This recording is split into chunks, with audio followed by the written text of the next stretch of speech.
I talk a lot about having a strong why, and yet that why needs to be bigger than money, bigger than fame, bigger than, your business success. But I haven't heard stacking multiple whys, and I love that because to do something as challenging as what you just did, one is not enough. We can have these really hard adversities and things in life, but if you can look at it in a different way and challenge that mindset of yours, then great things can happen. All of these principles apply to business and life. And if in any dimension, if you want to get successful, then you need to apply the same principles. Yeah.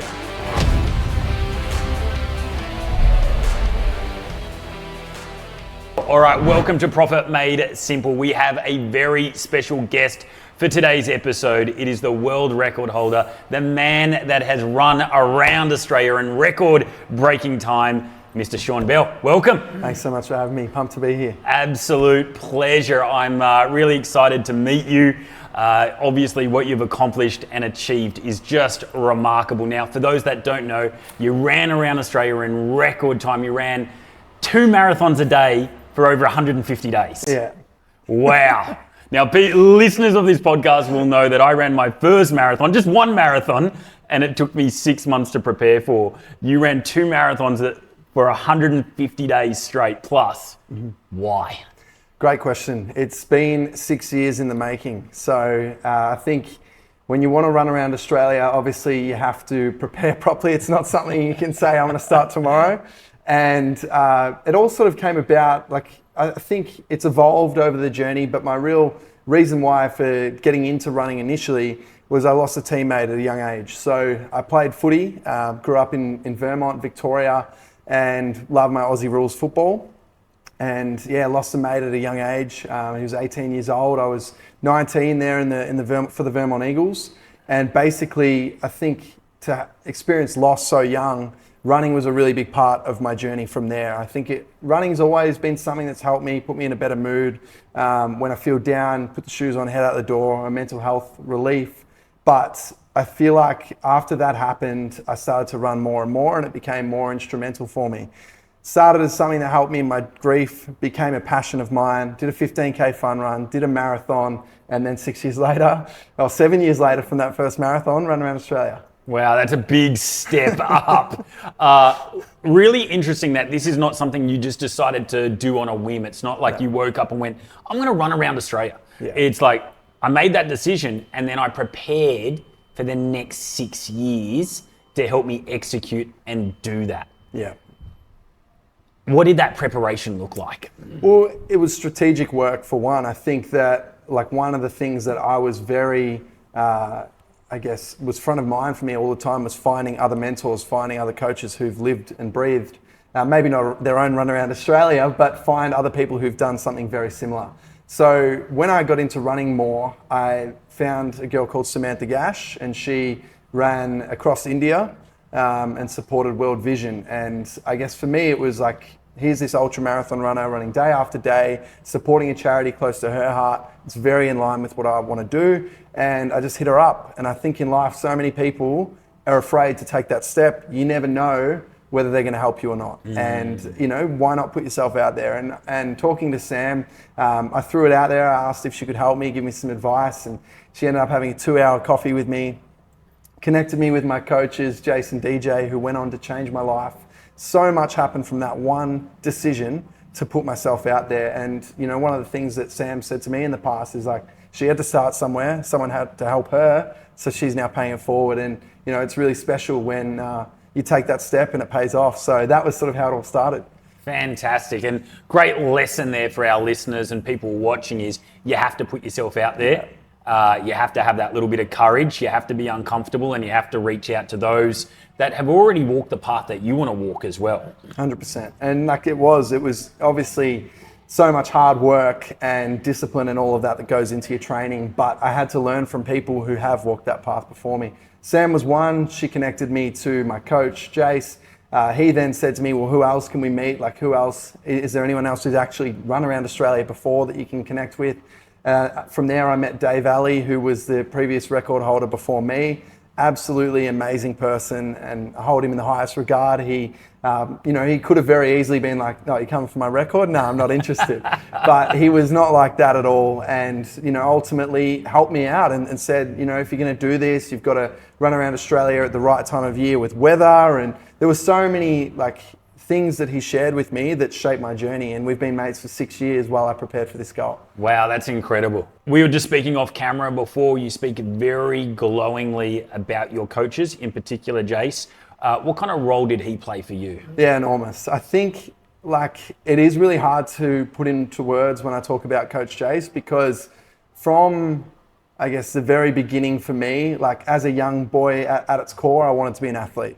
It's all I ever wanted to be. I wanted to play AFL. I wasn't good enough to play AFL, but then I found running. And I feel like Jace was the person who, made me the athlete that I've always wanted to be. I know I did, but it was through his support. And so when you have someone so instrumental in your life, they change your life and they help you achieve more than you ever thought possible, well, there's nothing better than that. So yeah, he changed my life, and I miss him every day. Yeah, that's very powerful, and that's what a good coach should be. Is help you realize the potential that you hold deep within, and have that belief in you, almost more belief than you have in yourself. Definitely, and I think you need to make mistakes as well along the way where, I met Jace, for context, so I reached out to Samantha, that was August 2018, met Jace in September 2018. He said, "So you want to run around Australia?" Okay, cool. I had that plan in mind. I wanted to honour my teammate, run, make a difference for charity. But he said, this is just a pipe dream until we set a date, until we make this a real goal. So it became 60 Ks a day, and that's what it was going to be. It was going to be 2021. Obviously, COVID happened, it all changed. But in hindsight, the greatest thing to have ever happened, not COVID happening, but you know what I mean? With respect to the run, it made me get stronger. It gave me another 3 years to prepare. And Jace really made that goal real, where I could then go out and achieve it after 6 years of hard work. So yeah, it's just been a huge journey. Unbelievable. What I love is that you've got this enormous goal, incredibly huge goal, but then you've reverse engineered that. Yeah. And at the time you went, all right, I'm going to have to find great coaches. I'm going to have to find great mentors, people that have already walked the path. Yeah. You've then gone, all right, I'm going to do it in 3 years' time. So this is not something I'm going to do straight away, but this is what I'm going to do in 3 years. And then obviously each and every day, each and every week will then lead up to that path itself. Mm-hmm. So this was something that was very strategic, very structured, big goal, but then broken down into bite-sized components. How important was that for you? Yeah, it was huge. And I think one of the things that Jace instilled in me is that, you need to do several events in the lead up first to build your mindset, build your body, understand when you can overdo it. And so basically, he said to me when I met him, "You're further along than you think." I hadn't had coaches, but I'd put work into my body. I was running consistent 80 to 100K weeks, and I'd done a marathon and then a 160K ultra at that point. So he's like, "You're actually further than you think. Let's change some of the ways you go about it. Let's introduce more strength training. Let's do some more easy runs. Don't just put your shoes on, try and flog yourself out the door every day." So some things changed, and 16 weeks after that, I ran 50 marathons in 50 days. So wow. I was 21 years old, and to tick that off so young, they weren't fast. He was really teaching me how to approach that back-to-back days. But to tick that off so young, it really instilled that belief. We then went again, 12 weeks later was the Bali Hope Ultra, which is 84K across Bali. And I thought, okay, this is the biggest race I've ever done in terms of distance. Let's just give it my best shot. I went over there and I won that race. Wow. So again, it just instills belief. And even though the run at that point, so that was May 2019, Bali Hope, even though the run around Australia at the time wasn't going to be 2019 till 2021, you still feel like, okay, I'm progressing. And as long as you're making progress, you're seeing the results, you're on the right track. And so many things have happened along the way, but one of the things I think from that big lesson for me is you start to build confidence. I was 21, almost a bit of cockiness, where 8 weeks after that Bali Hope Ultra, I went again for a 24-hour run. And Jace is like, it's too much too soon. I don't advise you as your coach. And I did it anyway. It was important for me to do it. It was 3 years to the date of my mate's passing. And it all sort of stars align where the Vermont Football Club Oval was free. I thought we could get the community out, we do a charity run. So I said in my head, I'm going to do it. I said to Jace, I'm going to do it. This is it. And I got injured from that. So great coaches will know when you are overstepping, and at the same time, they'll know when you're not doing enough and when they can bring more out of you. And I love that he was building that confidence with you and that progress. So, sometimes it can feel too far away, 3 years away, which ended up turning into 6 years. Yeah.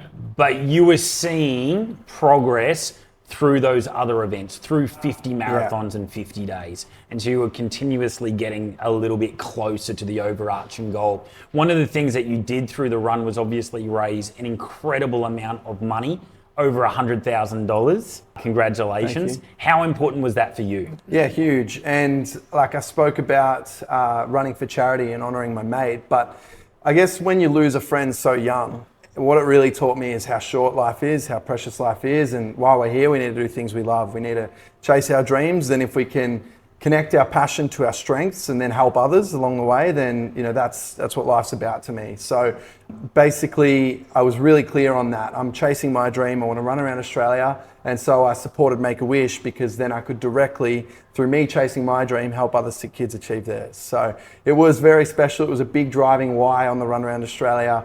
There were times on the run where I was on all fours, spewing, blood pouring out of my nose. It was like, I've never seen it before on anyone else, never experienced that before. And I just remember saying, this is so fucked up. But, again, it's perspective, right? Like I was obviously felt some tough emotions when these things happen, but at the same time, it brings perspective where I was able to meet some Wish kids along the way. And I met a young girl with leukemia and, heard from her dad who came out and ran with me. Wow. Some of her story where she's throwing up and it's not her choice. And it was that reminder for me, well, I'm doing this to myself. This is voluntary suffering. And I think that if you have a strong enough why, like you can push through that. And so it was a real reminder for me that yes, this is hard, but these kids are doing it a lot harder. Yeah, I absolutely love that, because one of the questions I had was, there's no doubt there was some days on that run where you would have struggled to walk. And I remember seeing images where you did the Shawnee shuffle and you look like you can barely put one foot in front of the other, and then you've got to go and run 84 kilometers. You're vomiting. You've got bloody noses every other day.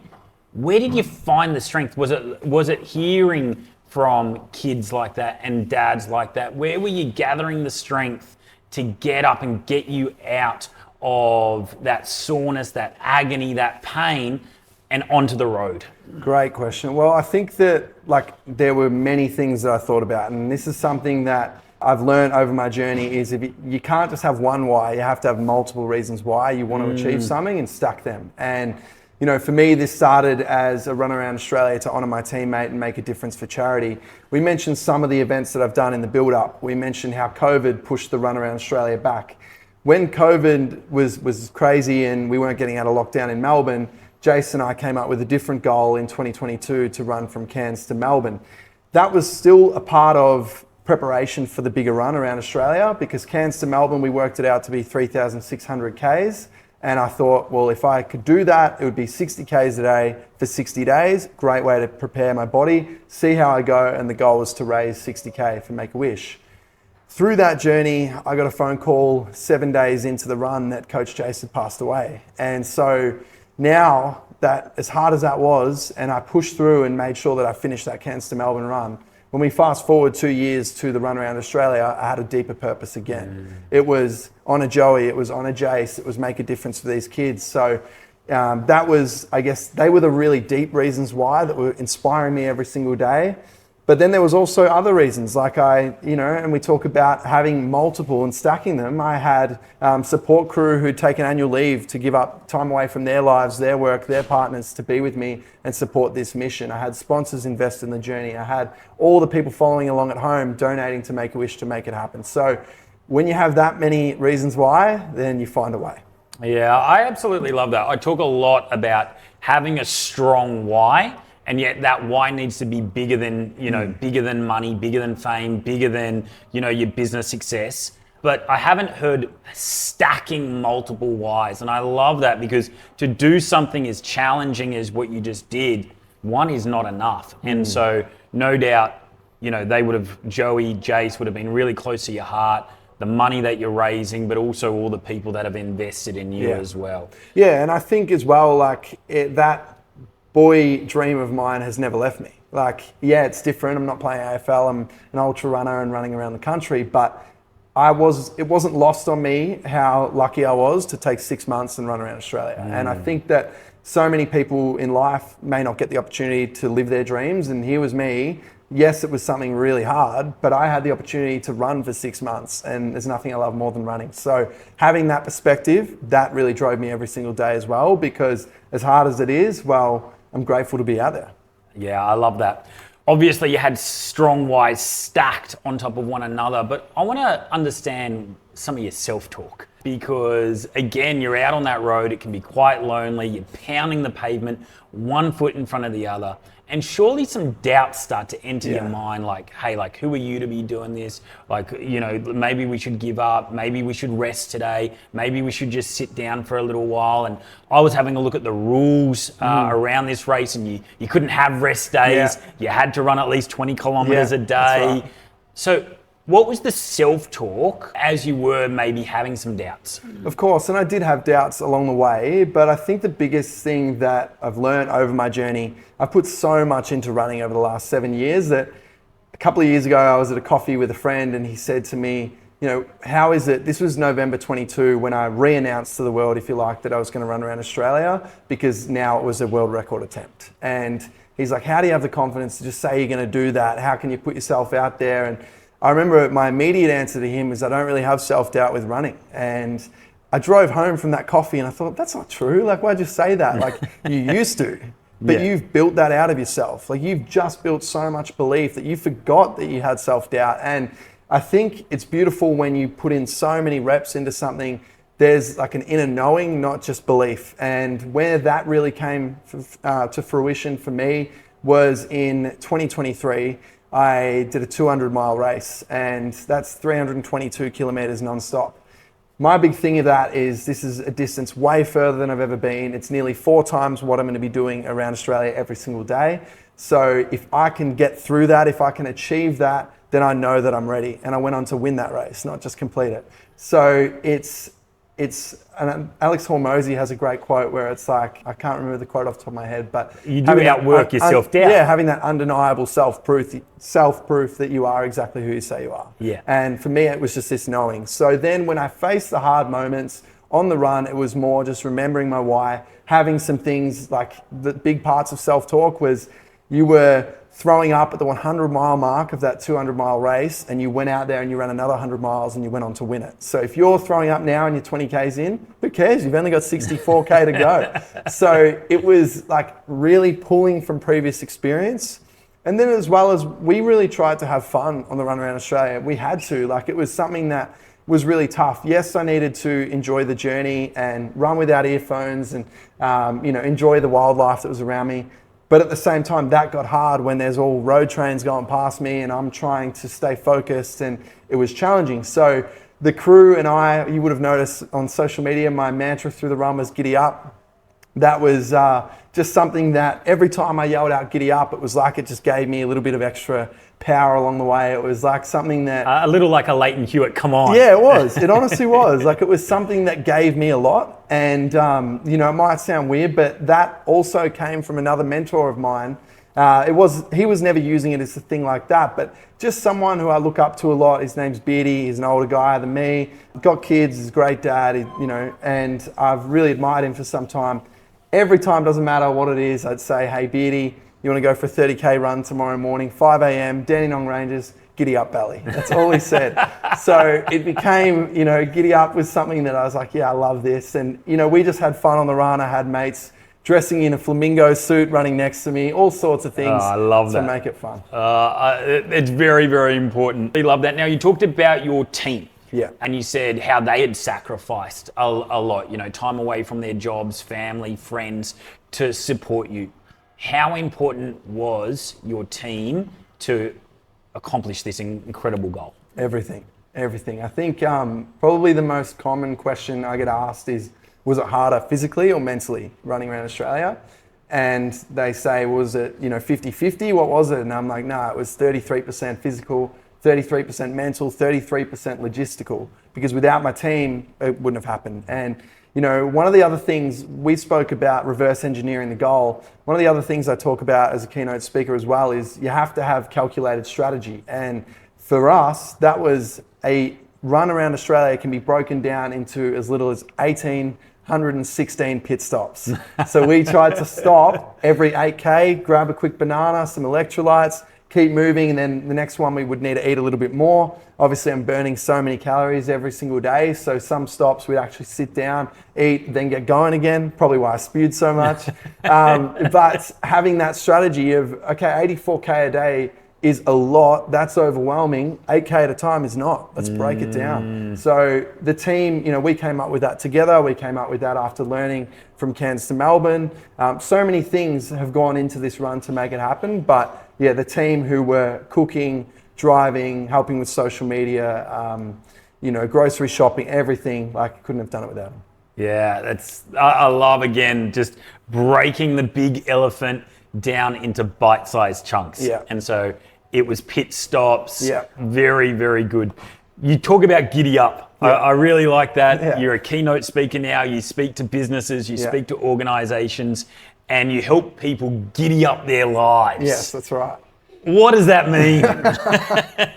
Well, because it really, as I said, it pulled so much more out of me. And then when I crossed the finish line at the MCG and there was a chant going around the outside of the MCG there at gate 2 of everyone yelling out, giddy up, I was like, this actually feels like to me it's become more than my thing. It's like they've followed this journey and they've seen this guy run around Australia in record time. And if I could do that, and now they're chanting giddy up, maybe that's actually helping them realize that they can level up their life as well. And whatever that looks like, whether that's their own athletic pursuit, whether that's in business, whatever it is, maybe it's taking charge of their health and vitality or upskilling for a job promotion, whatever it is, it's giddy up and level up your life. And for me, that's something that I'm very passionate about. And now it's ultimately my message, but what comes within that is raise your standards. And there's been many defining moments over my journey. One I haven't mentioned yet, where when I was growing up, I was in the under 17s at football.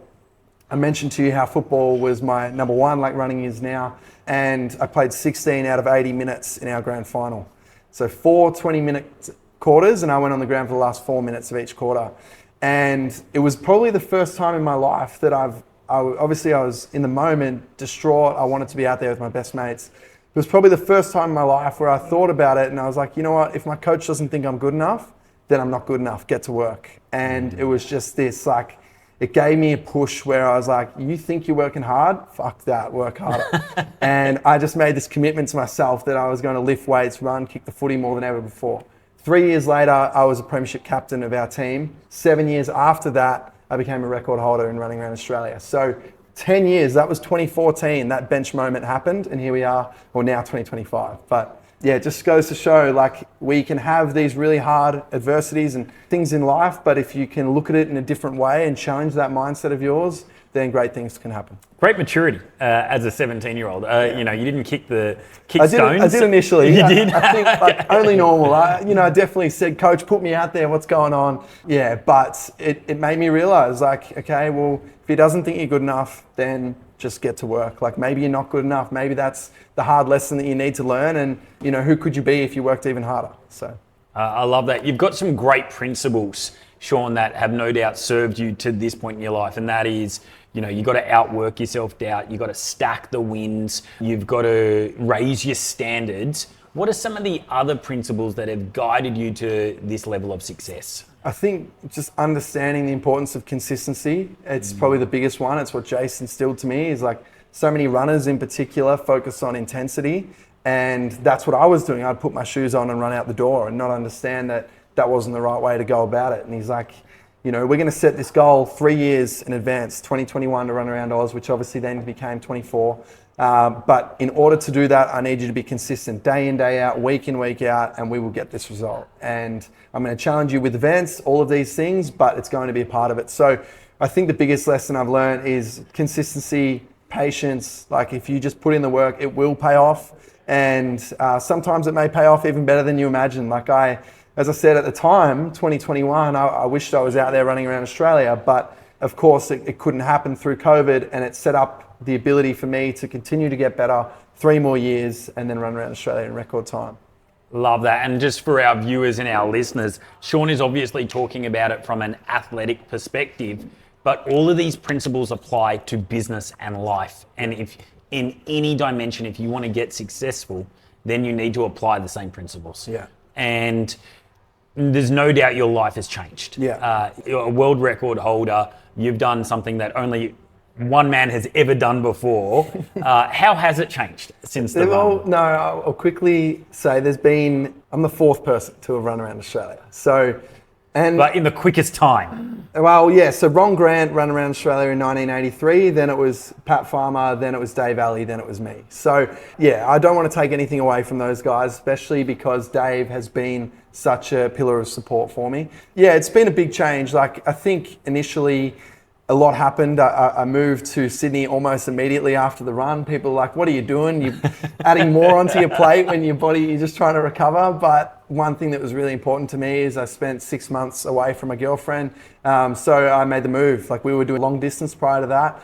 And I wanted to get to Sydney, and also the idea of laying on Manly Beach for recovery felt good rather than being in Melbourne. So it was a big change. It's been a real, period where I'm still a long way off getting back to where I was, and that's hard. Right now, I'm in a moon boot. I've got something called Freiberg's disease, which is where the head of the metatarsal bone flattens due to repeated impact and repeated trauma. Basically, because of insufficient blood supply to the bone has died. So it's nasty, and I will be able to run again, but I may need orthotics with, offloading that area forever. So it's definitely, something that I wanted to share, because I think that and I'm a huge advocate for chasing your goals, and personal, professional goals, go for it. That's what Giddy Up and Level Up Your Life is about. But also understand the cost of that. Mm-hmm. We need to understand what is, the cost of going after this goal and going all in. And I think that comes down to communication. And you see this a lot. If someone is working full time to look after themselves, provide for their family, and they've started a side hustle, and maybe that is they want to work towards that, but that means time away from their partner, you've got to communicate that. Mm-hmm. And that's a huge part about what Giddy Up and Level Up Your Life is as well, is understand the costs. And I never thought that I would have an injury so severe on the other side of the run. But at this stage, I still say it's worth it. It was a life-changing event, not just for me, but for all those kids that we supported as well. But, I think that that's something I really have learned, is that if you're going to put it all out there, there are costs, and you need to understand what they are. Yeah. And are you willing to pay those costs? Yes, exactly. There's always an opportunity cost when we choose something, no matter how significant it is. We have to take the energy, the time, the focus from somewhere else. Yeah. And in your case, you've got a physical cost. Yes. So you're living in Sydney now. Your name is well known. You're a running coach. You're a keynote speaker. What are some of the exciting projects that you've got on the calendar for 2025? Well, for me, it really is just focusing hard on my coaching and speaking. That's the priority. I think as much as I've had this business now, we've just rebranded. It was First 42K, now JDS Run Coaching, which stands for Joy, Discipline, Success. And this is been a baby of mine. Of course, I came up with this goal actually and developed this business with Jason DJ in 2020, 2021, and have moved the needle forward. But my priority outside of family really was running around Australia and basically just, doing enough to be able to get my body ready and achieve this goal. So I'm sure there will be big athletic feats in the future. It's who I am, and maybe I can have a clearer picture on what that is when my body is right. But for now, I'm excited to turn my focus to these different areas, and obviously still continue to train, still want to be in the best shape I can be. But at the same time, this is an exciting next step for me, which is really work hard at the coaching and speaking. Fantastic. Now, we were speaking before off camera, and what is so important in today's world is obviously brand building, marketing, PR, and really important in terms of building the next stage of your business as well. I just wanted you to get to speak to that because a lot of people that listen to this podcast, watch this podcast, want to build a brand. Yes. They want to build a business. What have you learnt from that perspective since the run? Yeah, well, it's a great question. I think that and I get asked this question a bit, if you could do the run around Australia again, what would you do differently? And I think that biggest thing would be just trying to get really crystal clear on that marketing angle. We did raise $177,000 for Make-A-Wish. We inspired a lot of people, and from everything I felt like I could control, it was a huge success. It broke the record by 11 days. But in saying that, we could have reached more people, we could have raised more money, and I think that getting that extra support in marketing and amplification would be what I would do if I was doing something like that again. So I think that we can always learn, and that's one of the big lessons for me is let's try and get this story out there with marketing as well as the coaching and speaking as well. Yeah, fantastic. One question that I ask all of our guests, and it's an important one, is what is the best piece of advice you have ever been given or received? Yeah. So when I was 19 years old, my mum recognised after losing my mate that I wasn't doing too well, and she very generously took me over to the US to see Tony Robbins. What a powerful gift to give someone so young. Incredible. Changed my mindset. And Tony Robbins shared that most people overestimate what they can achieve in 1 year and underestimate what they can achieve in a decade. And I think if you look at the fact that I wasn't a runner in 2017 in March when I heard that from Tony Robbins. I ran my first marathon in October of 2017. At the time I was playing football. So I've ran my first marathon that year. I then put 7 years of hard work to get to that run around Australia and made it happen. So I think my journey is a testament to those words, and that's probably the best piece of advice that I've learned, because we can get overwhelmed, we can try and do too much in a day, we can burn out, but I think the biggest things that I've learned is play the long game, find coaches, mentors, and you'll get there. I absolutely love that. Sean, you've accomplished something absolutely wonderful. I want to acknowledge that. I want to acknowledge how much money you've raised as well, $177,000. Phenomenal. You've raised an incredible amount of awareness as well. So I just want to acknowledge you and everything you've done. It really is inspiring. I was telling Sean off camera that I actually followed his journey, following you on Instagram. I was getting the updates all the time. And I took a lot of strength from that as well. So for those that want to continue learning about you, be inspired by you, want to follow your journey, how can they do so? Yeah, thank you. You can follow my journey on Instagram, Sean Bell Runs, or my website, seanbellruns.com. From there, you can hit me up for speaking, book me for your next event, or for run coaching as well. Fantastic. Make sure you do, guys. It's a phenomenal story by an incredible human being. I just want to say thank you for being on Profit Made Simple. I appreciate everything you've shared. There's been so much wisdom, knowledge, and inspiration. Thanks so much for having me, Dan. Pleasure.